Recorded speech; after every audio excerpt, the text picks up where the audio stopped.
आज हम chapter number 3 business environment का नया टॉपिक स्टार्ट कर रहे हैं। ठीक है, नए टॉपिक का नाम है बेटा new economic policy. New economic policy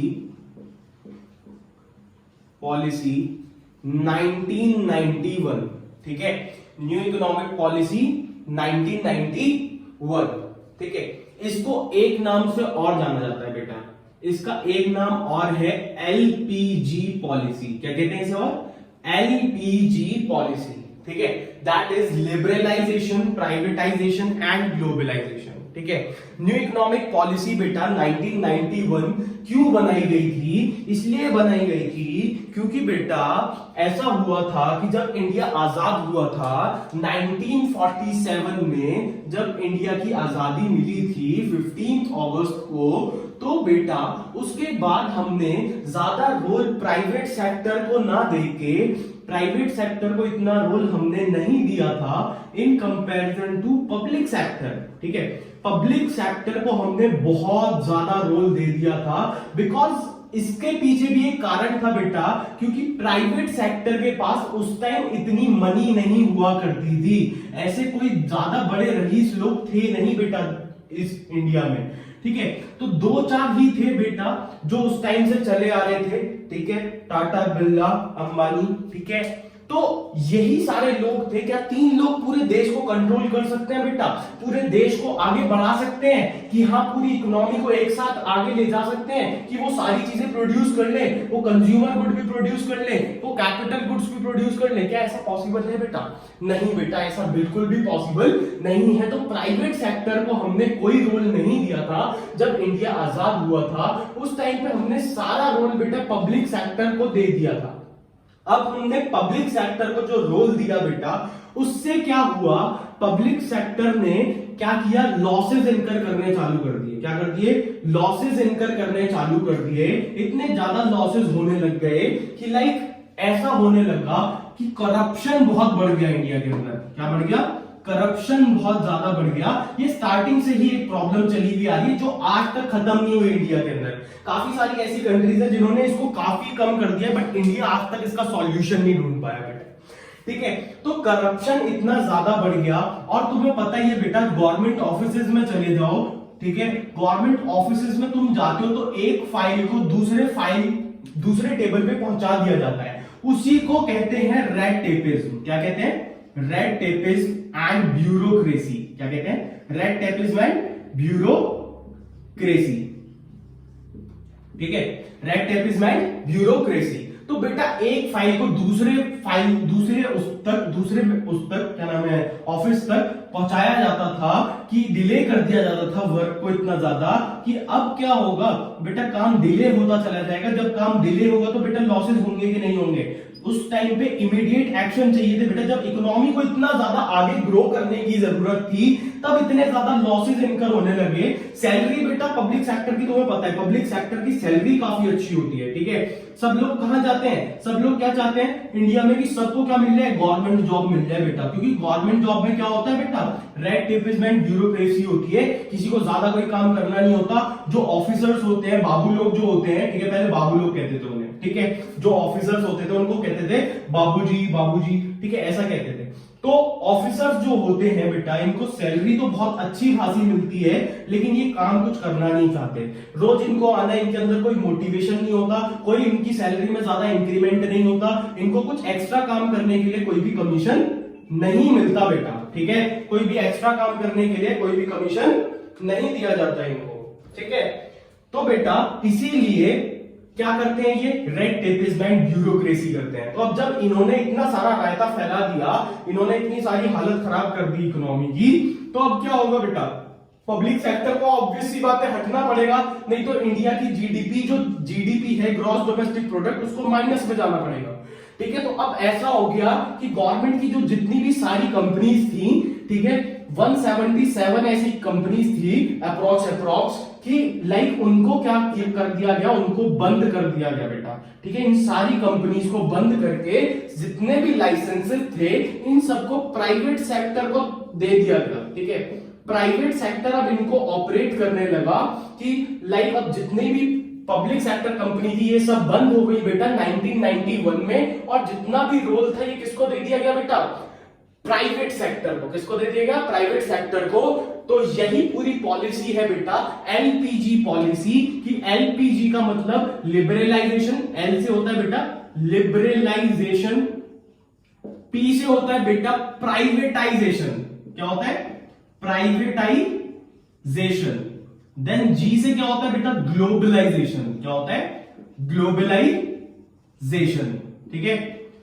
तो बेटा लिबरलाइजेशन का मतलब होता है फ्रीडम, ठीक है, फ्रीडम और लाइसेंस कोटा एस्टैब्लिश हो जाना, ठीक है, लाइसेंस कोटा एस्टैब्लिश हो जाना। प्राइवेटाइजेशन यानी कि प्राइवेट सेक्टर को ज्यादा रोल देना in comparison to public sector. और देन उसके बाद बेटा नेक्स्ट जो है वो है ग्लोबलाइजेशन। इसका मतलब हम एक कंट्री में हमारा हेडक्वार्टर है, एक कंट्री में हमारा हेडक्वार्टर है बेटा, और बाकी हम पूरा all over the world operate कर रहे हैं, ठीक है।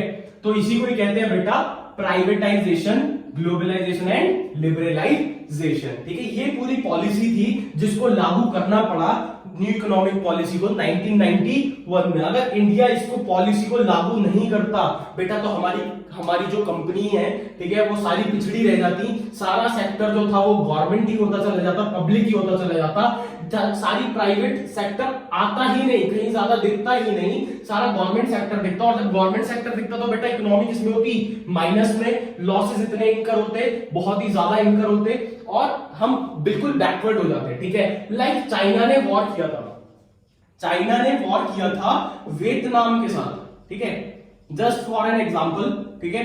चाइना ने वॉर किया था वियतनाम के साथ।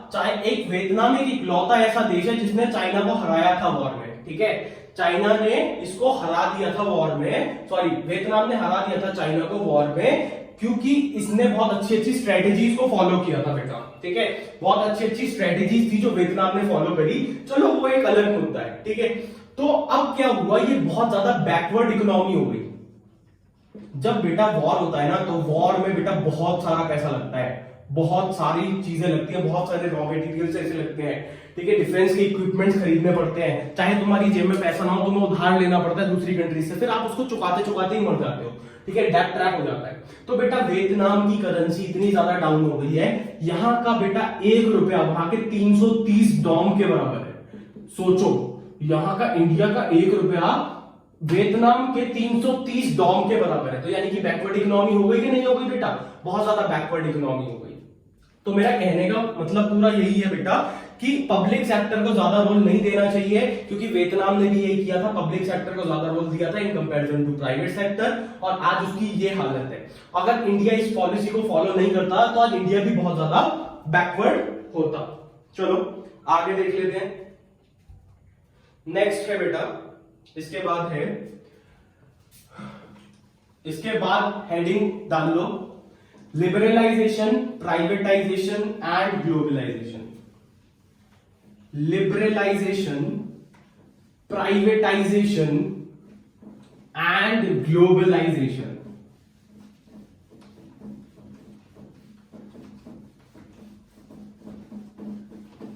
हेडिंग डाल लो लिबरलाइजेशन, प्राइवेटाइजेशन एंड ग्लोबलाइजेशन। इसको भी रवि कर देता हूं बेटा, यहां पे लिखो, फर्स्ट नंबर डालो liberalisation, L stands for liberalisation, ठीक है, लिबरलाइजेशन।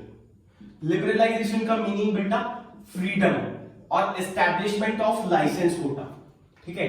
अब बेटा जितने भी अननेसेसरी कंट्रोल थे, ठीक है, अननेसेसरी कंट्रोल जो थे बेटा प्राइवेट सेक्टर के ऊपर, ठीक है, प्राइवेट सेक्टर के ऊपर, वो हमने सब हटा दिए, ठीक है।